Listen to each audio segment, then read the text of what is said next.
There we go. Red light. And it sounds like it's coming out. Okay. Hi, Penny. Good to see you.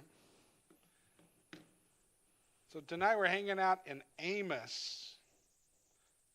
That was a good part of our reading in the past 7 days. I just thought we'd hang out there. There's a few other things going on you may have noticed, but just found some things to talk about in Amos. The first thing I found interesting, and if you find other things interesting, please bring them up. But he wasn't trained to be a preacher, right? When you guys hired me, the announcement didn't say, we'll just take anybody, right? You had some requirements of what you expected. I wasn't taking care of any sheep. So, and I did have training, which I didn't know I didn't know I was going to have to prove to the Commonwealth, but hey, I'd shown it to you guys, so I had it handy, so I could show the Commonwealth. So Amos chapter 1, verse 1, he tells us he's from Tekoa. Anybody curious and go find where that was at? It's not far from Bethlehem. It's just kind of out in the sticks. Bethlehem's right outside Jerusalem. Tekoa's, the next one down. There's Charlottesville, then there's Ruckardsville, and then you got Earlysville. You don't expect as much out of Earlysville, right? Because you just keep. I think that's kind of the dynamic. So basically, where's he from? Nowhere. It's not. They have a great university, or he studied. And what I also like about Amos, different than a couple of the other prophets, is he locates himself in time, because he says he saw a vision concerning Israel 2 years before the earthquake. And historically, it's well known in the middle of the 8th century BC, there was an earthquake in that part of the world. And he also tells us, and you tell me why this helps us with the timeline, Uzziah was king of Judah, and Jeroboam, son of Jehoash, was king of Israel. Well, it'd have to be during those kings' reigns, but there was something unique about both of those kings. They were both co-regents with their dads. They were kings together at the same time, and apparently this is telling us this was after they were just kings by themselves, and so it narrows the window down just a little bit. And so somewhere between 767 BC to 753, that's kind of Amos's time. And that's a pretty tight window for not having same kind of calendar, same kind of dating presently that they had back then. And so it sets him in history. It tells us the kings he was talking to. What do we know about Uzziah? Was he good or was he bad? Yeah. Uzziah. It was a mixture, some good, some bad. He did some good things. Also got some leprosy and kind of had to be hidden out from the people. But what can you tell me about Jeroboam?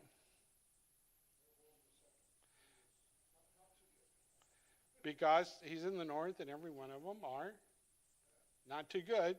Now, I just have to tell you, there was a Bible professor, Dr. Willis. I've mentioned him before, little guy at ACU, and he always called this guy Jeroboam the Tooth. So that just sticks with you. He wasn't the first Jeroboam, but he certainly did his best to be a clone or a copy of that guy. But let's go to chapter 7 of Amos and verse 10, and there's a little bit more detail there about who Amos was. So we're kind of jumping in the middle of the story, but Amos is going to have a lot to say to a lot of people, and then he's going to hone in on Israel, and Israel does not like it, particularly the priests that are in Bethel, who are not priests of the Lord, of Yahweh. They're priests of the Baals and the other gods. They don't like what he's saying, and so they raise a stink.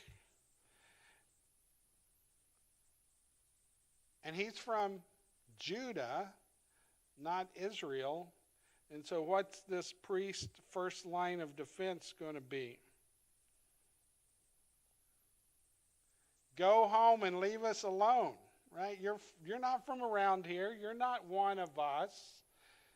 See how it's convenient when somebody's saying something you don't like, you go, well, you're not really with us, are you?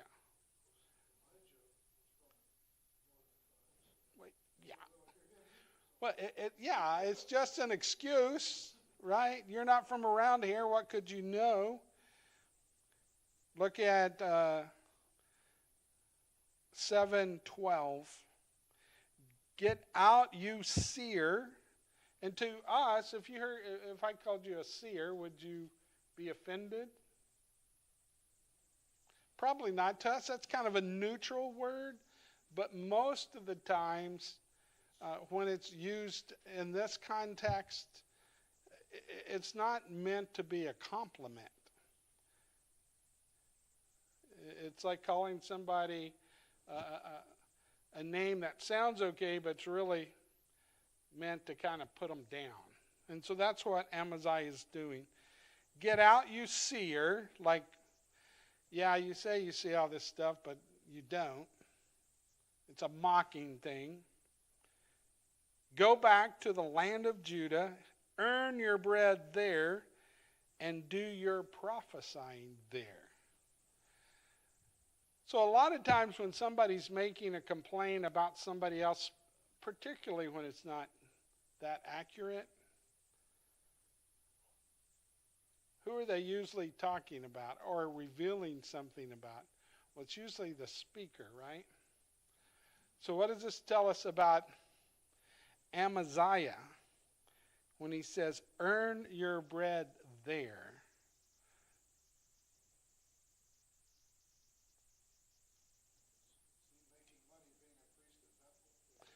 You think he might be? And you telling all these bad stories about all this bad stuff's going to happen is not good for business. Please leave. Get out of here. Do your prophesying over there. We think in terms of a prophet being called by God, but remember they had all kinds of people that were giving messages. That's what prophets did. They gave messages. And there were all kinds of prophets, true and false. And they had to discern, they had to decide, not unlike today. Who are we listening to? What are we hearing? Do we accept the ones just because we like what they say? Or do we discern enough to know when someone's speaking a truth, even if it's something we don't want to hear? Don't prophesy anymore in Bethel, because this is the king's sanctuary and the temple of the kingdom. So there's some phrases there that are highly revealing, right? So first of all, remember what Bethel means. House of God. So there's some irony here. You have these false prophets who have set up shop in the house of God in Bethel.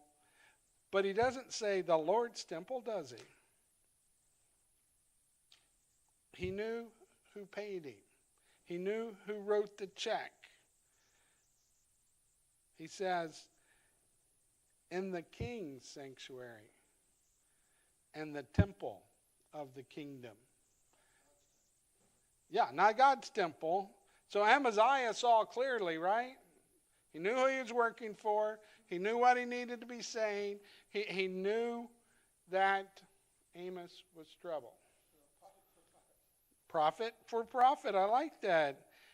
A little word play. We're going to get to that. That's one of the things Amos is good at, is word play. Seemed to be one of his specialties. And so what strikes you about Amos being an untrained prophet for the Lord that went to they were family, but a different country where he wasn't readily accepted? I like that.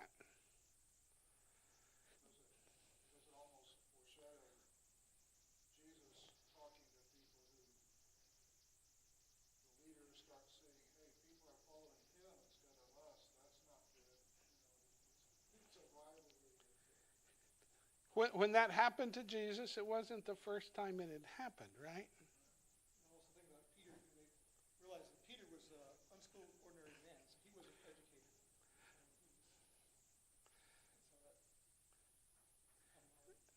Right, they find ways to try to discredit. You're not from around here, you're a shepherd, what do you know? And what's Amos's defense? I got a word from the... He didn't go, I'm tired of being a shepherd, maybe I'll try to get into prophecy.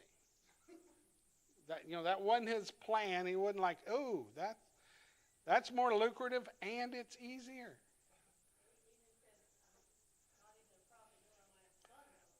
Right. I didn't even go to school. Son of a prophet, that's what they call the people in training, right? So he said, I didn't even go to school to start that way, right? If I was in trouble, and Kelly's not here as a nurse, if one of you had some training, I would take that next, right? Rather than somebody who didn't have any. We get that, right? It's a process. There's a lot to learn. You build. Amos didn't have that. Another interesting thing about Amos, anything else there you want to, before I don't want to rush off? We're getting some good discussion tonight. Anything else about him being a shepherd that strikes you or you take encouragement from? Or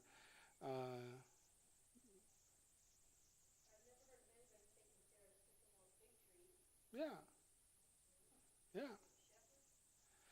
What does that tell you?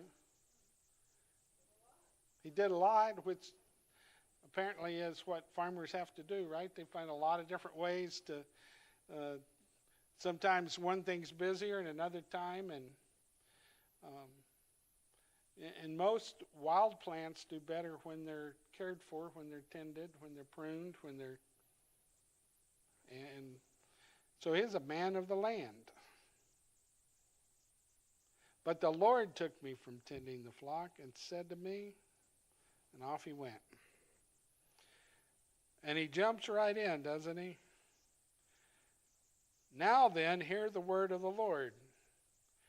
You say, do not prophesy against Israel, and stop preaching against the descendants of Isaac. And then in verse 17 of chapter 7, he says, therefore, this is what the Lord says. Your wife will become a prostitute in the city. Your sons and daughters will fall by the sword. Your land will be measured and divided up, and you will die in a pagan country. The real word there is unclean country, not going to be taken over by Judah. And Israel will surely go into exile away from their native land. You can see why Amaziah might want him to go away. That's not good for business. Nobody wants to hear that. Nobody wants to hear you need to do something different. You're not paying attention. Bad things are going to happen. And it wasn't like Amos was using the bad things for his benefit, right? He wasn't showing up and saying, good thing God sent me because I'm the only one that can help you. What's his message? Well, turn to the Lord, right? He doesn't try to set himself up by using the predicted calamity as others can do on occasion. So let's go back to the chapter 1. Here's the next thing I found interesting in verse 3. Chapter 1, verse 3, you find this phrase, for 3 sins of Damascus, even for 4, I will not relent.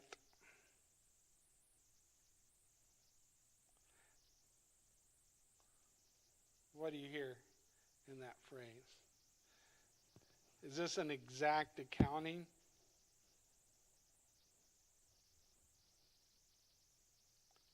What picture is he trying to paint here of what? Damascus, this powerful city to the north of Israel who had been causing them problems for a while. What's he trying to say? For 3 sins of Damascus, even for 4 I will not relent.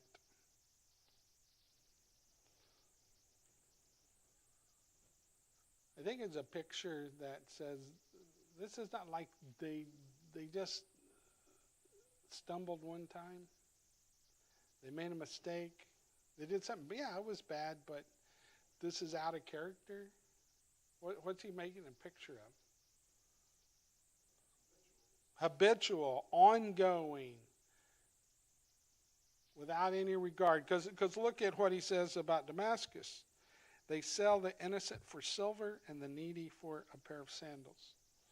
Meaning they have power over people. What do? They abuse that power to help themselves. And as you read that, you remember this phrase keeps coming up, right? For 3 sins of, we take out Damascus, we put in Gaza, we put in Tyre, we put in Edom, we put in Ammon, we put in Moab, we put in Judah. He didn't let his own people off the hook. But he sent to Israel, and so the last one's about Israel.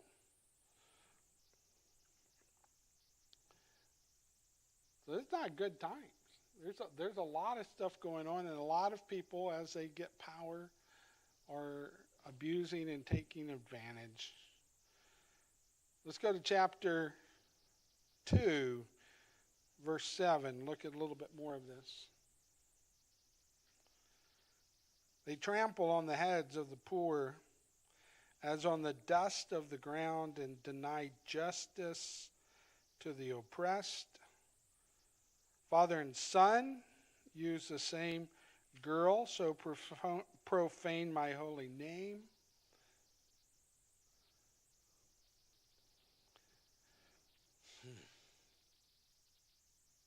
It's not good, is it? Trample the heads of the poor. Now, this reference to father and son, use the same girl. I'm just going to use this moment. So we hear that and we hear prostitution, right? And that certainly could be what it's talking about. But because of the context, I think it's even more than that. There's no, in the original language, there's no sexual language around this.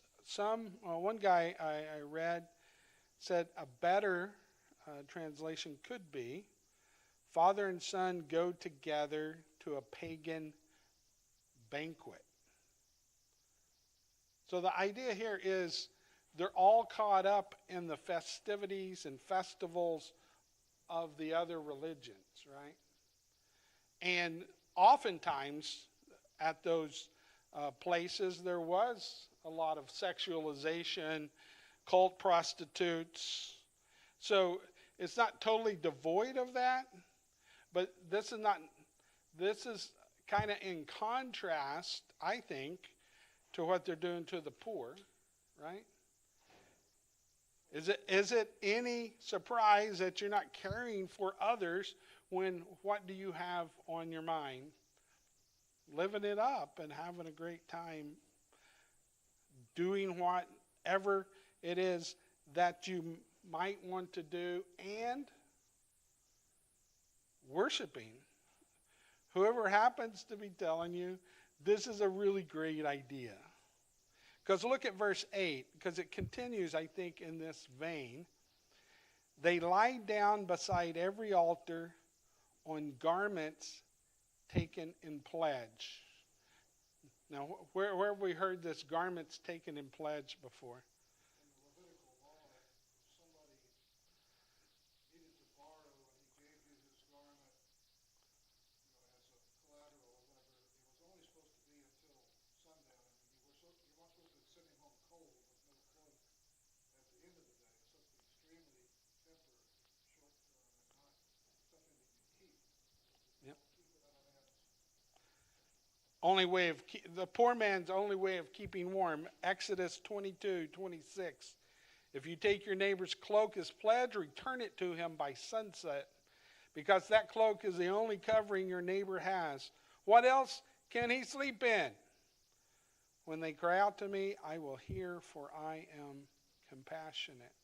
So that's why I think the context of the first phrase may be more about their practice and cultish religions, because here's another example. You lay down beside the altar on the coat you took in pledge that you're supposed to give back because they can. What's the poor guy going to do? He can't. Or how about the next phrase? In the house of their God, they drink wine taken as fines. Can the enforcement of laws be subjective?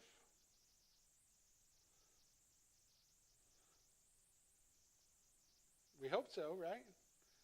Because when you get pulled over and you were speeding, The money's not supposed to go to the policeman himself, because otherwise correct?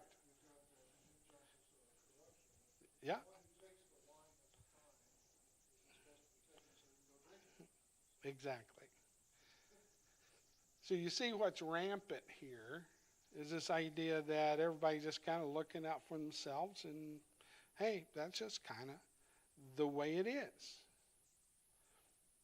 Now let's go down to chapter 2, verse 11 and 12, and this is specific to Israel. And this also will call us to use our past discussions. I also raised up prophets from among your children. Amos is not the first guy to tell you. I raised up faithful among your people, and Nazarites from among your youth. What was the Nazarite? A pledge devoted to God, and there were certain requirements, remember? Didn't cut their hair, didn't touch the dead, didn't drink wine. And then at the end, they made sacrifices, but the point was to be dedicated to the Lord. So that makes verse 12 problematic. But you made the Nazarites drink wine. You had so little regard for the vow that they were making that you made them drink wine. And you commanded the prophets not to prophesy. So had he sent them the opportunity to hear differently? He had, but they acted otherwise. Chapter 3, let's go there.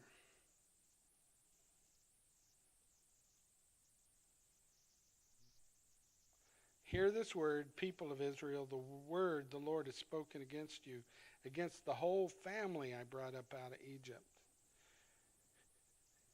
So Amos is going to remind them of how things should have gone. One, God brought us up out of Egypt. We wouldn't have been a people without the Lord. Then verse 2, you only have I chosen of all the families of the earth. Therefore, I will punish you for all your sins. Not chosen for any kind of extra special blessing, but to join him in the ministry to the entire world. Was there blessing, though, in being connected to the Lord? Under the Lord's hand and under his care? Well, absolutely. But that wasn't the purpose. That was just part of the consequence. Consequences don't have to be bad. And I like starting in verse 3, because here's his argument. There are just some natural things that happen, right? Do two walk together unless they're agreed to do so? Pretty obvious. Does a lion roar in the thicket when it has no prey? Does it growl in its den when it's caught nothing? Does a bird swoop down to a trap on the ground when there is no bait in there? Does a trap spring up from the ground if it has not caught anything? You know, traps just snapping all the places hoping to catch something. When a trumpet sounds in a city, do not the people tremble? Because what was that?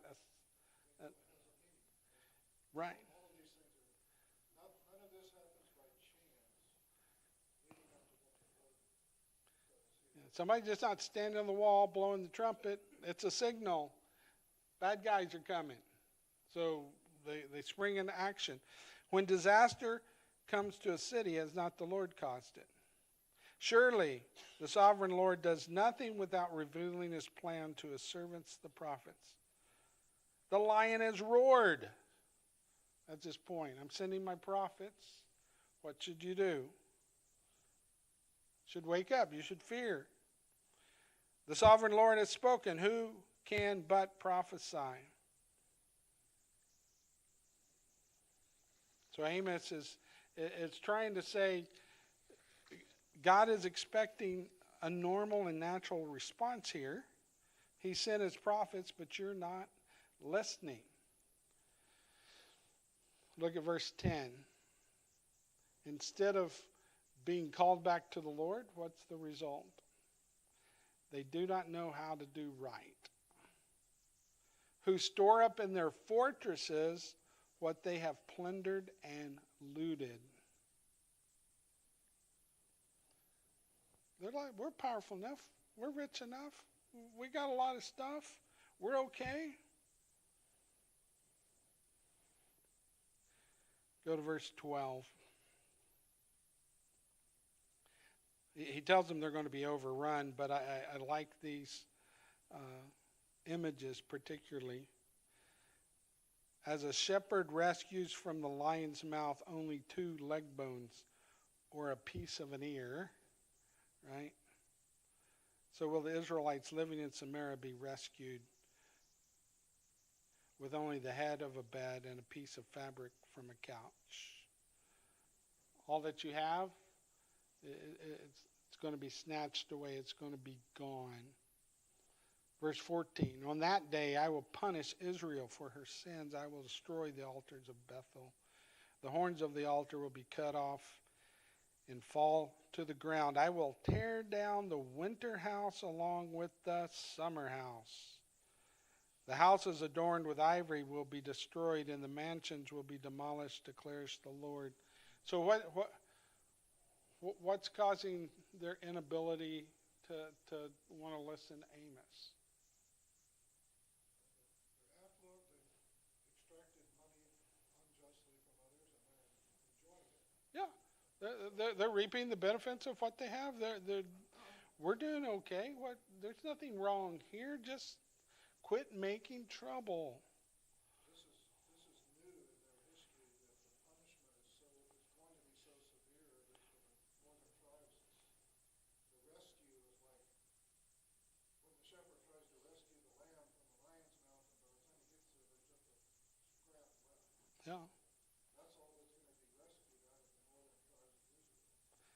Are they going to be totally destroyed? No, but there's not going to be any identity left. Let's go to chapter 5, starting verse 7. He gets more into this idea of what they've been doing. Verse 7, those who turn justice into bitterness and cast righteousness to the ground.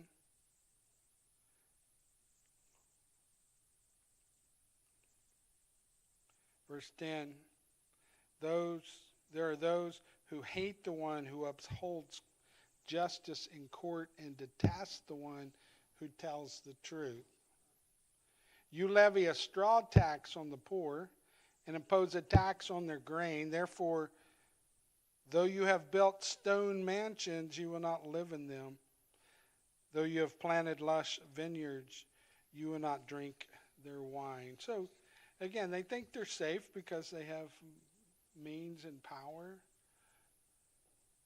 And the reason, look at verse 12. For I know how many are your offenses and how great your sins. There are those who oppress the innocent and take bribes and deprive the poor of justice in the courts. Therefore the prudent keep quiet in such times, for the times are evil. Seek good, not evil, that you may live. Then the Lord Almighty will be with you, just as you say he is. Hate evil, love good, maintain justice in the courts. Perhaps the Lord God Almighty will have mercy on the remnant of Joseph. So here again, in the midst of the prophets, is this implied, yes, doom is coming, but what's the purpose of the prophet?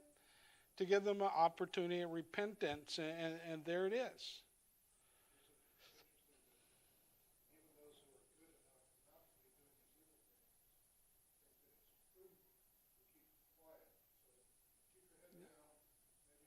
Yeah. What can I do?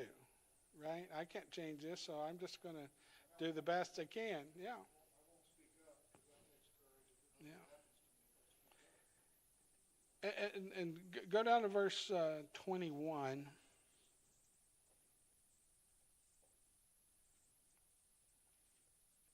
It's not like they're irreligious. They're not atheists. But they go through the motions, and then how do they live? However they choose. I despise your religious festivals. Your assemblies are a stench to me. Even though you bring me burnt offerings, which were required, and grain offerings, I will not accept them. Don't show up in Jerusalem with a lamb or a grain offering and think that's going to take care of it.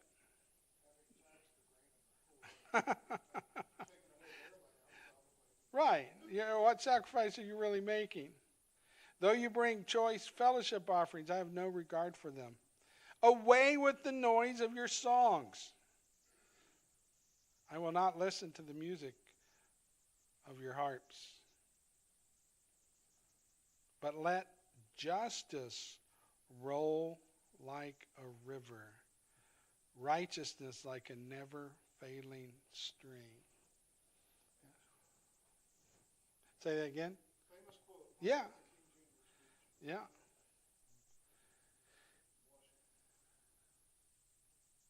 But a great image, is it not? Justice is important. Helping those that are not able to bribe their way to justice, can't even count on the courts. And I like this, righteousness like a never-failing stream. Because we have this little stream behind our house, and I have yet to see it run dry. It's during a big rain, it swells up, it gets bigger, but there is something, even though it's not a huge river, it's not driving over and seeing the dam, and, when we drive down 29, Finley's like, I saw the dam, I saw the river, it's big. Even this never-ending trickle, if that's all we had, but it never ended, could we go on? Because I think it's more than the size, it's just that it's ongoing. Do not bring me sacrifices and offerings. Did you bring me sacrifices and offerings 40 years in the wilderness, people of Israel? You have lifted up the shrine of your king, the pedestal of your idols, the star of your God, which you made for yourselves. Therefore I will send you into exile beyond Damascus. And then we get to, let's go to chapter 7.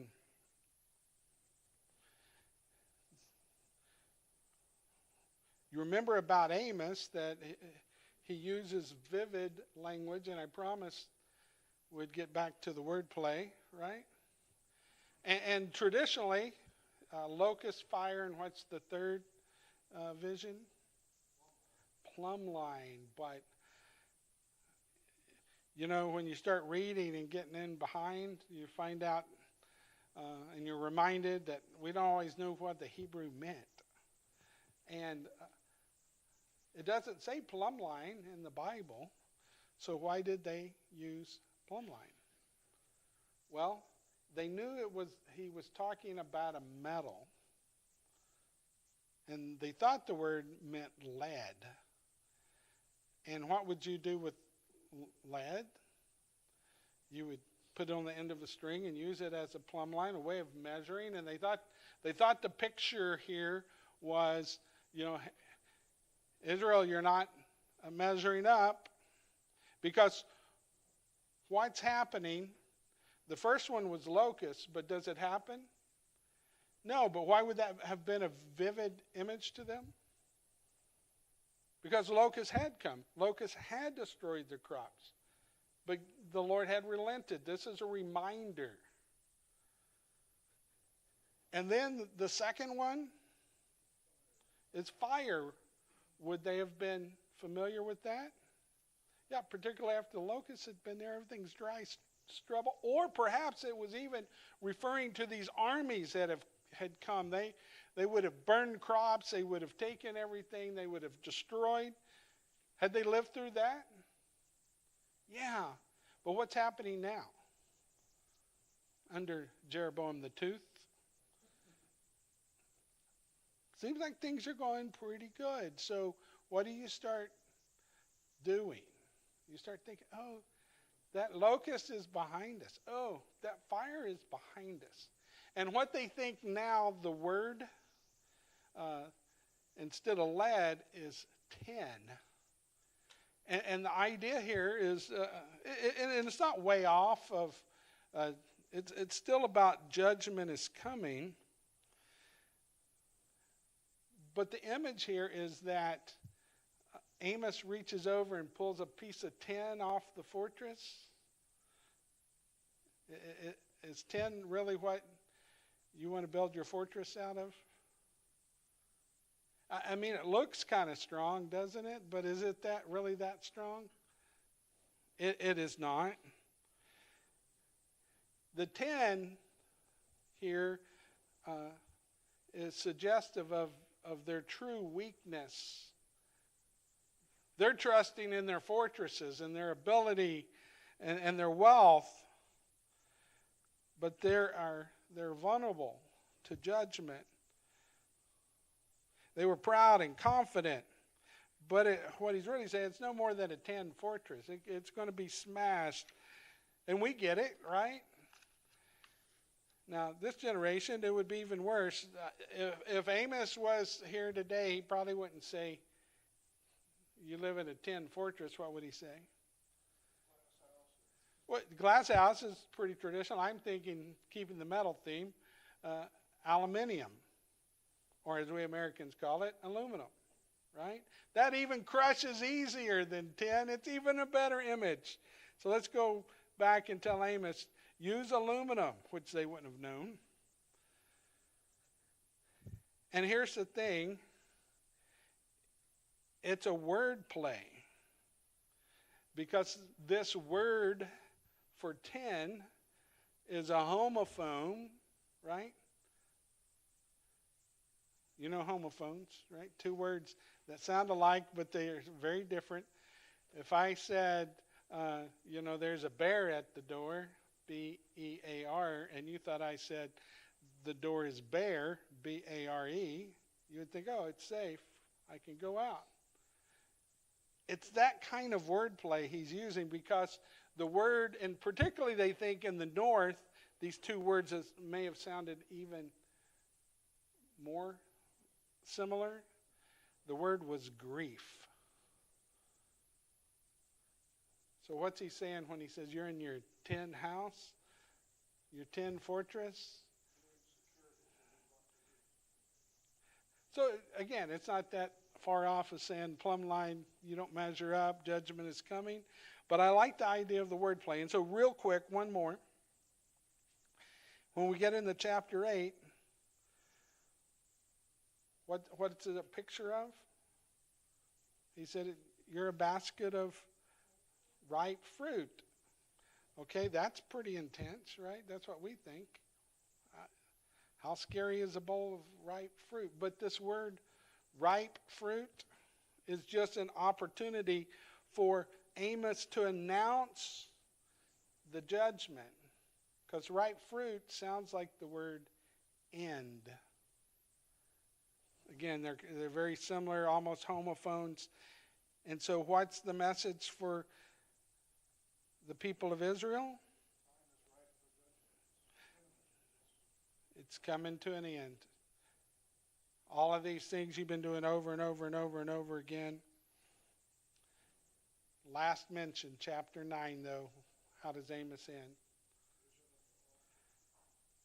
He promises restoration. I will restore, verse 11, David's fallen shelter. Right?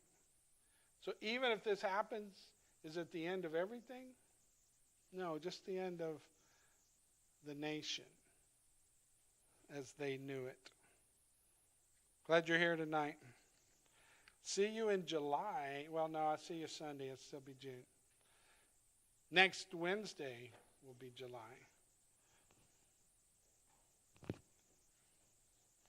And we will be through with VBS.